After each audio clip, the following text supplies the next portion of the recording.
Shrek Superslam. A 20-year-old GameCube game. Known mostly as a meme. And the competitive scene basically dead. Or is it? What you're seeing right now is the biggest Shrek Superslam tournament in the 2020s. And I swear to God, this game is full of villains, legends and mysteries and deep technical difficulties you won't even believe. And they all ended up here. Shrek Superslam came out in 2005 for the GameCube, the PS2, the Xbox and the PC, and for some reason they also made a version for the Game Boy Advance and the DS as well, but they're basically just a whole different game and only are Shrek Superslam by name. At its core, Shrek Superslam is a 3D arena fighter. Imagine Smash Bros, but entirely different, 3D, and instead of playing Fox, McCloud and Mario, you play Donkey, Shrek, Fiona, a rapping gingerbread man, and also Humpty Dumpty as a kung fu master. So, you have mastered the elusive Iron Heel in Bat Guano style. So first, you pick a character. Then you beat people up until this thing, called the Slam Meter, is full of energy and filled up to the brim. You click the special button and it unleashes a slam attack. It's a very powerful attack and the only way on how to take a stock. And basically that's the whole loop. For most people, that's about it. Funny party game, licensed game, Shrek game. Played it once as a kid and probably forgot about it next time. But only for most people. Because somehow this game also has a competitive rule set. 6 minutes, first to 4 slams. And the main neutral stage they're playing on is, a box. Sometimes they mix it up and make it a box with a thing in the middle, which looks like a cone, but is conveniently also a box. Look, my character can stand on it. And if somehow you've played Shrek Superslam as a kid, you might have caught on to this, because you might say, "Oh, Isaac, I've never seen those black box stages in the base game. What are you talking about?" To those people I say, yeah, you're kinda right. Because this is technically not the Shrek Superslam you remember. This is modern competitive Shrek Superslam. And to explain why this modern Shrek game looks like this, I had to talk to the most important man in this game's modern history. Hank, fuck you! You fucking Hank, you can't even balance the fucking game. Listen, off stream, I'm gonna insult Hank the worst way you can imagine. Like, just conjure up the worst insults, I make it worse. So, who is Hank? And why does everybody seem to hate him? Well, I'm Hanky Boy 001, aka just Hank. Nobody really calls me Hanky Boy 001. Username from 20 years ago when I was a child. I just stuck with it. This here is Hanky Boy 001. And before I could run a serious tournament, I had to understand why the base game isn't a good fit for competitive anymore.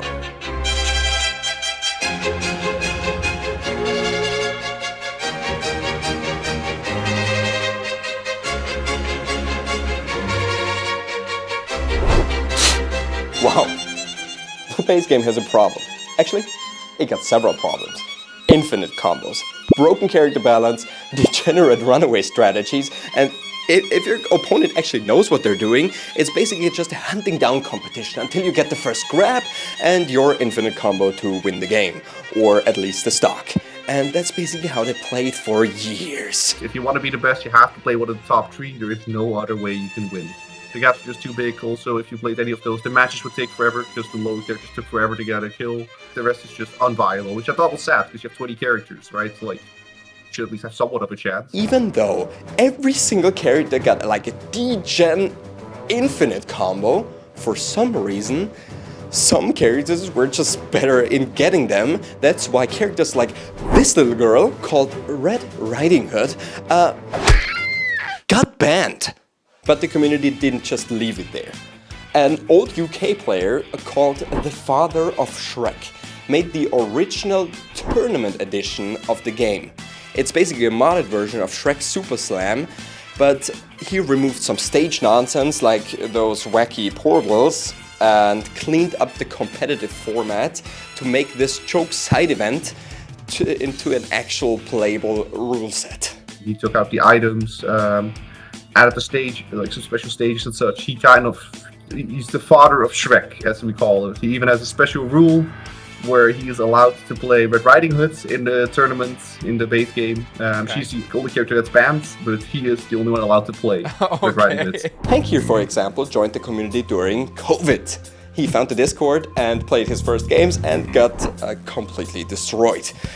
And after that, in his own words, he basically opened Pandora's box.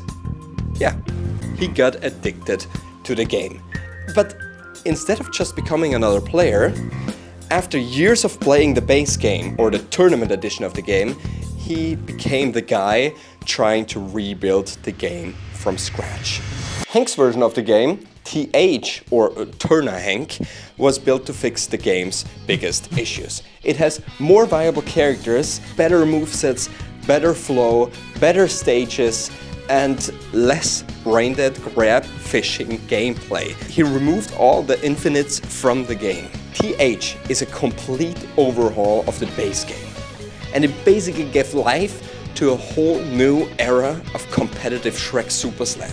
I'll always say there's more memers than actual players, but there's still love for the game. I mean, all those people even that meme about it, or maybe only touch the game once or twice, still really enjoy the game in some way or in their own special way, I guess. But the passion for the game is completely and utterly real. Hank, for example, collected every single version of the game, even the shitty Game Boy Advance and DS versions, and in Finland, of all countries, a small offline scene emerged in the past year who play Shrek Superslam on a weekly basis. That's awesome! That's cool! And you wanna know the craziest part? Hank developed TH without even knowing the original source code. There's still a 1,000 euro bounty on the source code in case anybody watches this and has a hard drive somewhere chilling with the source code. You get $1,000 if you manage to give it to us. So this wasn't just any other dead meme game anymore. This was a real scene with history, balanced patches, and a wild community with legends, villains, and mystery. And of course, a lot of lore. The GOAT, provider of souls. Hank describes him as like he wasn't even playing the same game as anybody else. Apparently, for his first tournament, he watched one combo video and won the whole thing. He made videos for the game, guides for the game, discovered new tech, and also at some point he won the biggest Shrek Superslam tournament of all time called Shrekfest. Apparently he even showed up high, won against every single other person at the venue, and bought an ice cream machine with the prize money. And then there's Nachtprinz.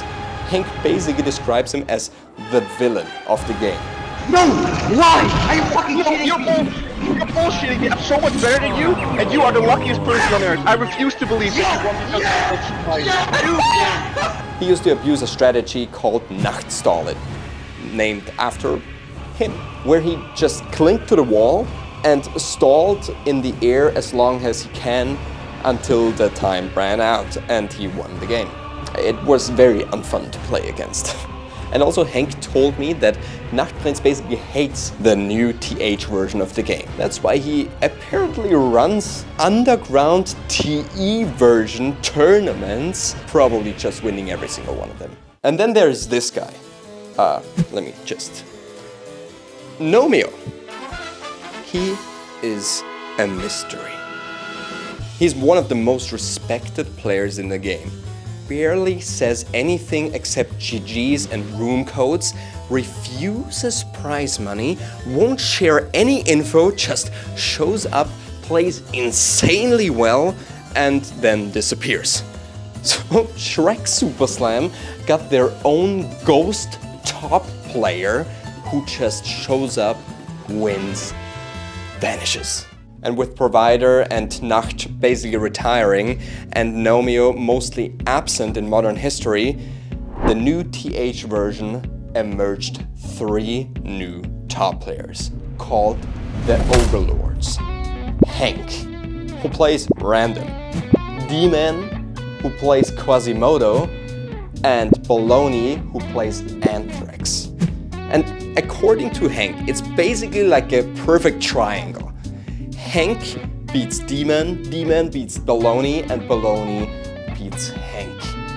Even though it's perfect triangle, according to Hank himself, probably Baloney has the upper edge and is the best player on the planet right now. Time to learn the game. Shrek Superslam has surprisingly deep mechanics. Here are the most important ones you have to know before competing in any type of competition. Crumpet dashing, the best core movement mechanic. After shield cancelling your air dash, your character preserves all momentum and gains immense speed to traverse the arena fairly quickly. The swoosh. Just add a double jump at the end of your crumpet dash to traverse the stage even faster, to get into situations better, get out of situations better, and I swear to God, the timing is surprisingly hard to hit, all things considered. The grab release. Just press the shield button while grabbing an opponent and it releases him, and this can set up into very easy combos or good setups to get a kill. My character, for example, Gingy here, he can grab release into 2 anti-airs, which makes good damage. It does good damage. There are a bunch of other techniques in Shrek Superslam, like onion boosting, Noino boosting, Ogrements, and much more. And if you're actually interested, just watch this video made by Provider of Souls. The link is in the description. And fun fact, there's also another thing in the description called the subscribe button. You know? Like, and then in the middle of all this, a little YouTuber reached out to me. Yeah, it was Ludwig, the guy with the biggest competitive Shrek Superslam video on YouTube. And he asked me to actually collab on a video. And because right at this time, I was planning my Shrek Superslam tournament, I invited him to the tournament and he actually said yes. So, thank you, Ludwig. Yeah, thank you, Thank you! At this point, I wanted to host a really big tournament for the game. And conveniently enough, Hank told me he is right now working on a new version of the game, so we put our strengths together. I hosted the tournament, put $100 on the line, and he released a new version of the game to make it a really big tournament and to attract a lot of new players or old players. It ended up being the biggest tournament in years. And it was called the Revival of Shrek Superslam. Yeah. Catch Again. No, what the fuck is he doing? What do I do? Oh my god. Oh, yeah, that's Oh my god! Alright, let's set the stage. The 3 overlords. Hank, the architect of Torna Hank, and the backbone of everything you just learned. Demon, the red-haired menace. And Baloney, the unicorn of death. The Finnish offline scene. Kami, Malk, and SKIPAH. Hardened players and kind of hidden bosses in the bracket. Also joining us this evening, the young prodigy, Small Child Lord, or SCL for short. He's been playing Shrek Superslam since he was 16 years old, and Hank told me his Cyclops is a force to look out for. And finally, the 2 content creators, Ludwig and me. Cool. But wait, hold on. 30 minutes before the bracket locked, a new name appeared in the lobby. And everybody felt the disturbance in the force. A veteran Overlord, the one they called the Ghost, the Mystery, and one of the most respected players who ever touched the game. Ladies and gentlemen, welcome to the stage, Numeo! The first match I played was against Kami, and to be fair, I actually kept it kinda close, but calling it a competitive set would be incredibly generous. I was playing like a man who had learned the controls yesterday. I missed crumpet dashes and I ran around the stage like I was just trying to fish Kami with my incredible dive kick. But I missed like 90% of them, so I don't know. I struggled to even get real openings, and once Kami finally got his hands on me, he cleaned up my stocks. 0-2, sending me into losers. Oh my god. Ludwig's, meanwhile, actually started off way stronger. He locked in Red Riding Hood, the most broken character in the base game, against small child Lord Cyclops. Gotta throw those muffins, man. Gotta throw those muffins. And honestly, he actually looked pretty decent. He kept both games close, reached slam advantage on the last stock in both games, and for a moment it looked like he could achieve the upset of the night. That's terrible. Getting that grab release. That's not it. Oh my god! But SCL stayed composed, clutched in key moments, and closed it out. Ludwig's was out in a close 0-2, which meant both of us fell down into a dark place called the losers bracket. While we were busy trying to not get instantly eliminated, the top of winners bracket was already starting to look terrifyingly normal. Baloney, as expected, made quick work of his first two opponents and marched straight into round 3, where he had to face Small Child Lord. And SCL had looked good, really good.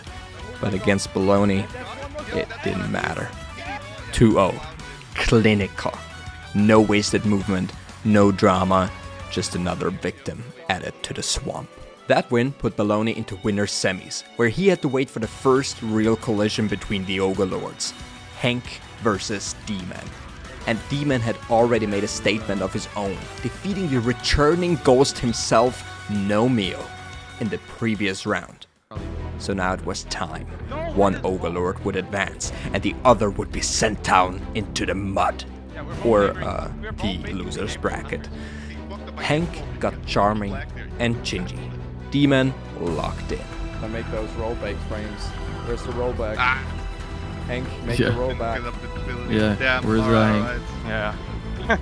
Slippy.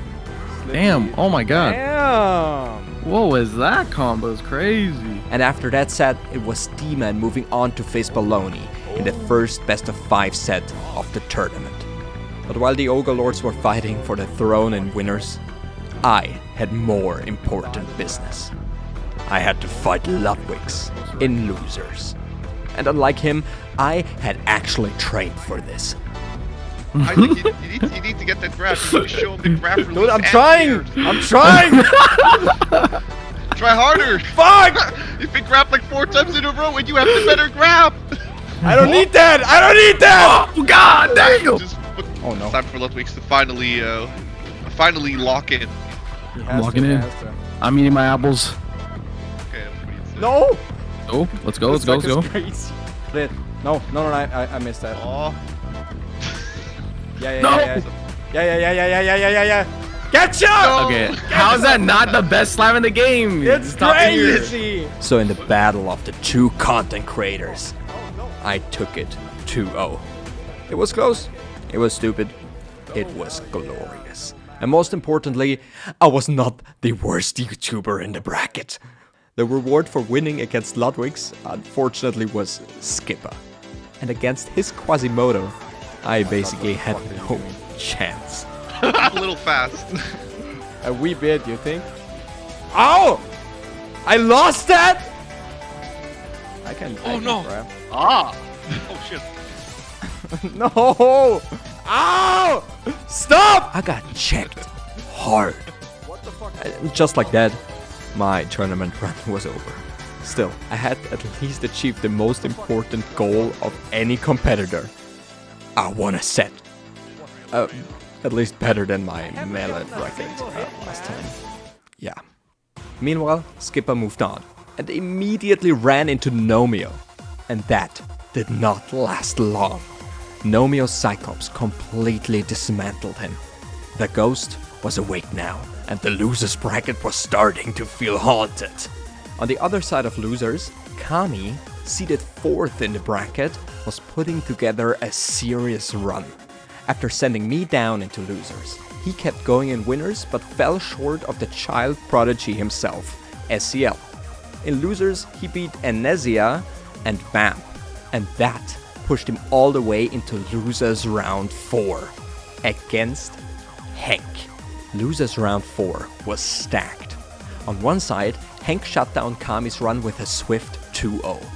Oh, No my God. combos! What do you mean, no combos? No, I didn't get it. Fuck! You got that. You got that. You got that. Want to see a close match? No. Oh God. God, slap, yes! No close match. GG. No hesitation, no nonsense, just the creator of TH reminding everyone that he wasn't just a guy who modded the game. He was still one of the monsters living inside it. And on stream, Nomeo finally made his full tournament appearance count. In a hard-fought Cyclops mirror match, he ended Small Child Lord's run. Oh, What was that? What was that? This is another infinite that he has. No! See, What this the is fuck is he doing? Dude! Oh, he's messing up his slam. Oh, what the heck? My God. Yeah. The ghost moved on, and the bracket was only getting more cursed. Back in winners, Baloney had to face D-Man, and this was supposed to be one of the biggest tests of the bracket. Instead, Baloney absolutely dominated him. 3-0.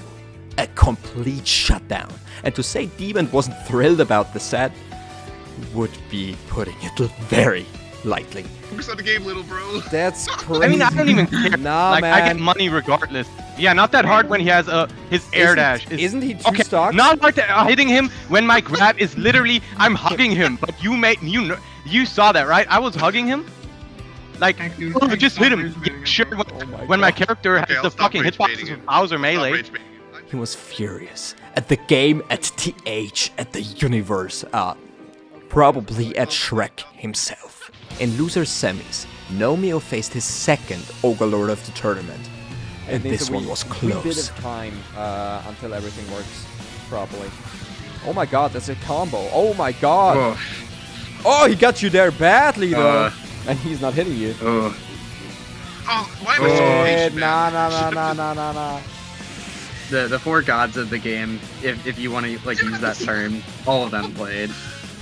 But in the end, Hank took a 2-0 and sent the ghost back into the mist. Yes! Oh my God. So now Nomeo's return run was over. Still mysterious, still respected, still terrifying. But done. Out at 4th place. Only 3 players remaining, and all of them overlords. And that gave us the rematch. Hank versus Demon in losers final. And this set was a set. It was close, emotional, and just a little bit unhinged. Unfortunately, Demon's mood kept spiking throughout the match, and that emotional tension slowly started giving Hank the upper hand. But beyond all that, the gameplay itself was sick. Lucky wall bounce my What fucking the ass. Hey, Lucky wall bounce my ass! Lucky wall bounce my ass! It also showed how Superslam, strong man. Hank was in the Quasimodo mirror match. He straight up 4-stocked Demon with his own character. And in the final game, Hank closed it out. No! Oh, he's not doing it now. Slam on side of Hanky. Quasi in the air. Can he avoid it? Can he avoid it? Can he avoid it? There's still a lot of charge left on that. On that slam. Half a slam meter and he hits it. Jeez. D-Man was eliminated in 3rd place. 2 Overlords left in the bracket. And now, Grand Finals. Hank, creator of TH, survivor of Losers Bracket, and last hope against the throne, versus Baloney, the current best player, Hank's bracket demon, and the man who had not dropped a single set all tournament. And the match delivered. They were flying across the stage with insane movement tech, crumpet dashing, swoozing, comboing the living shit out of each other. Damn. Oh, that's a good combo. What the frick? Yeah, this combo's crazy. Lodi never beat the allegations of just air Oh dash. my god. What is... I got complete off. Fuck. Ah, it's fucking stupid. My God. Still? Fart combo. And this was the best version of competitive Shrek Superslam I've ever seen. Fast, weird, and technical precision from both players. But in the end, Hank couldn't do it. Baloney won the revival of Shrek Superslam tournament without dropping a single set and but one single game. And just like that, the swamp still had a king. So yeah, that's it. Shrek Superslam. Thank you all for watching. If you enjoyed my content, please subscribe. Also, thank you to Hank and Ludwig's for helping me with the video. Hank especially for setting up the tournament, giving me all the lore available in the game, and just being a generally good guy. Also, if you're interested and you want to check out Shrek Superslam, the link to the Discord Shrek boards is in the description. If you want to see me suffer even more, for some reason, click on this video here where I tried to learn melee in 30 days and compete in the biggest tournament ever. Yeah, it's crazy. Also, join the live stream, goddammit. Join it! My god.